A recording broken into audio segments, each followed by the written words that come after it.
ومن يرغب عن ملة إبراهيم إلا من سفه نفسه ولقد اصطفيناه في الدنيا وإنه في الآخرة لمن الصالحين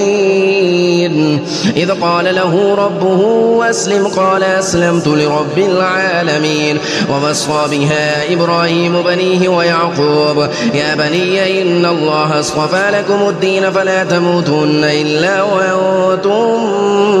مسلمون أم كنتم شهداء إذ حضر يعقوب الموت إذ قال لبنيه ما تعبدون من بعدي قالوا نعبد إلهك وإله آبائك إبراهيم وإسماعيل وإسحاق إلها واحدا ونحن له مسلمون تلك أمة قد خلت لها ما كسبت ولكم ما كسبتم ولا تسألون عما كانوا يعملون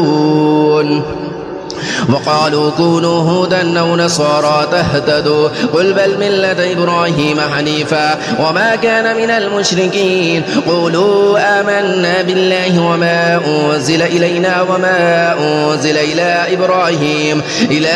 إبراهيم وإسماعيل وإسحاق ويعقوب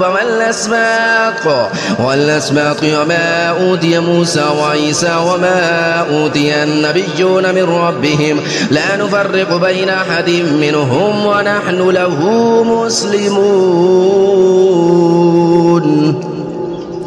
فإن آمنوا بمثل ما آمنتم به فقد اهتدوا وإن تولوا فإنما هم في شقاق فسيكفيكهم الله وهو السميع العليم صبغة الله ومن أحسن من الله صبغة ونحن له عابدون قل لا تحاجوننا في الله وهو ربنا وربكم ولنا أعمالنا ولكم أعمالكم ونحن له مخلصون أم تقولون إن إبراهيم وإسماعيل وإسحاق ويعقوب بل الأسباط كانوا هودا أو نصارى قل أنتم أعلم أم الله ومن أظلم ممن كتم شهادة عنده من الله وما الله بغافل عما تعملون تلك أمة قد خلت لها ما كسبت ولكم ما كسبتم ولا تسألون عما كانوا يعملون